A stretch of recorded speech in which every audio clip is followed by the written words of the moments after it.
Hey guys, welcome back. Hope you all are doing well. And today we are going to cover a very interesting vulnerability module named as prototype pollution. What if I told you that a simple query string could give a hacker the ability to tamper or manipulate with every object in your JavaScript application? Welcome to the world of prototype pollution.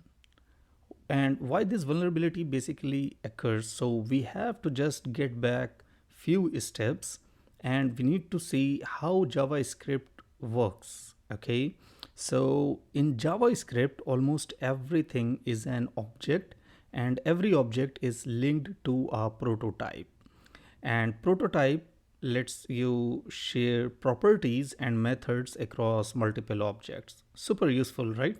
But also super risky if not handled correctly.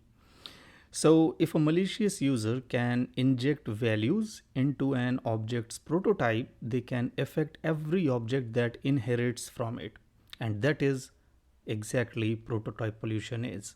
So you can see here prototype pollution is a JavaScript vulnerability that enables an attacker to add arbitrary properties to global object prototype, which may then be inherited by user defined objects.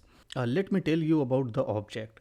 So object, let's say as an example, we can say car is an object, and the properties of that car could be the characteristics like the color of the car, how many liter of engine is there, one liter engine, 1.5 liter engine or something like this. So these are the characteristics like color, mileage, engine type, front wheel car or the back wheel cars or rear wheel car, and power steering is there or not. So something like this, that the characteristic within the car is the properties and the car is the object. So everything within the JavaScript is an object and all those objects are interconnected with each other, right? So in prototype pollution, what happened, an attacker could inject the properties within an object. If a threat actor inject an arbitrary property to the global object prototype, that means because the rest of the objects inherited by that global object, so it is gonna affect every object within that because all the objects are interconnected or linked. Fine.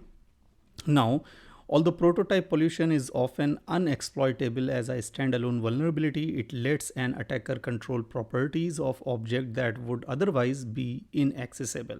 So if the application subsequently handles an attacker controlled property in an unsafe way, this can potentially be chained with other vulnerabilities like XSS, and in client-side JavaScript, this commonly lead to DOM XSS, while server-side prototype pollution can even result in remote code execution.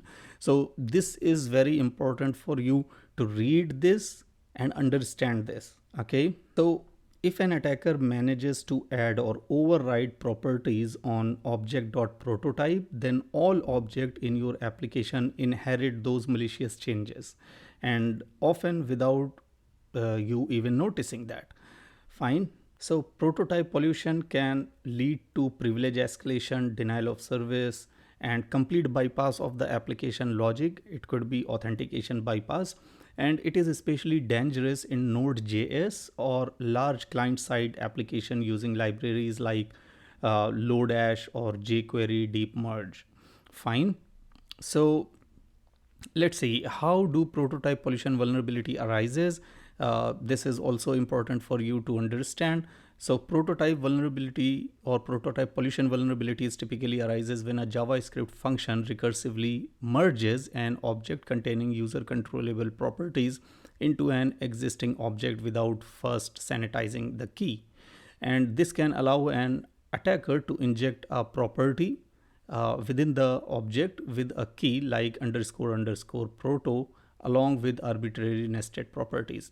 So this is the very important thing which I always mentioned, that never trust the user input. Anything that is user controllable must be sanitized, okay, or must be validated. So due to the special meaning of underscore underscore proto in a JavaScript context, the merge operation may assign the nested property to the object's prototype instead of target object itself.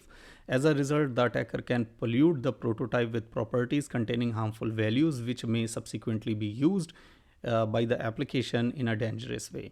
So as you can see, object.prototype, it is possible to pollute any prototype object, but this most commonly occur with the built-in global object.prototype.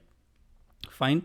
Now the successful exploitation of prototype pollution requires the following key components. The first key component is source.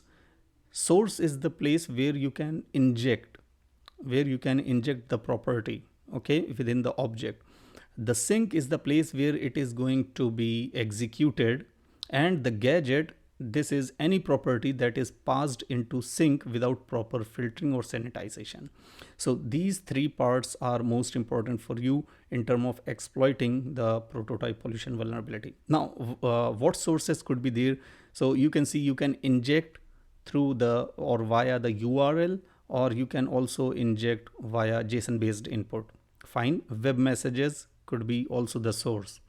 Now, if you see the examples, you can see this is the example, okay, for the source via URL. So you can inject basically the property through the or via the URL.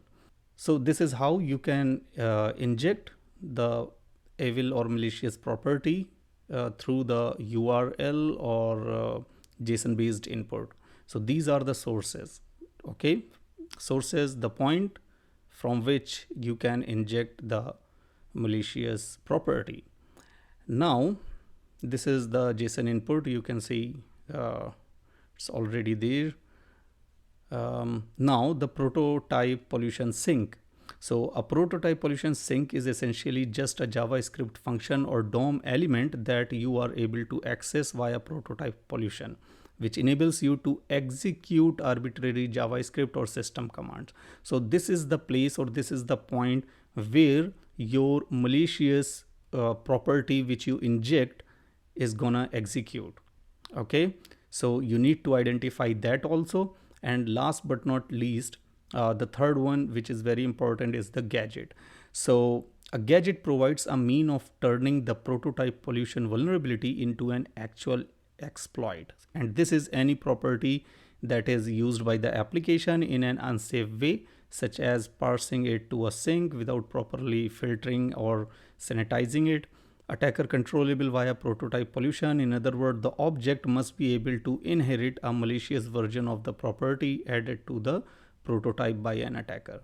So a property cannot be a gadget if it is defined directly on the object itself, okay. So make sure you remember this.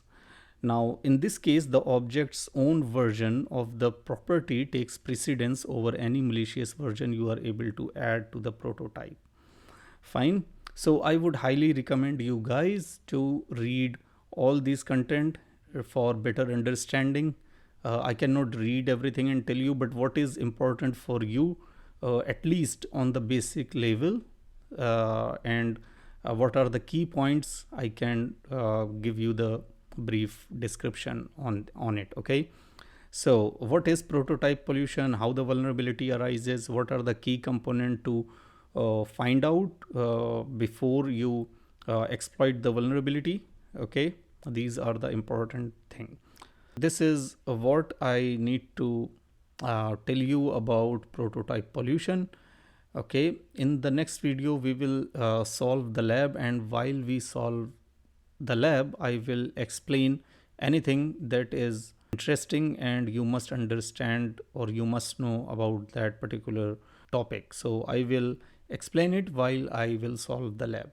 So that's it for this video. Hope you understand everything. I would highly recommend you to read it, read everything what you see here. JavaScript prototype inheritance, what is an object in a JavaScript, which I also already described to you. You can see here the user is the object, and these are the properties of the object, like the username, user ID, if the user is admin or not, Okay, so what if I inject a characteristic that make admin is equal to true.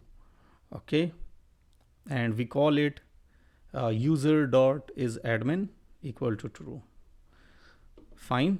So these are the very important and basic thing before you jump into the labs. So highly recommend go read everything and come back to the labs. So that's it for this video. I'm gonna see you in the next video. Bye.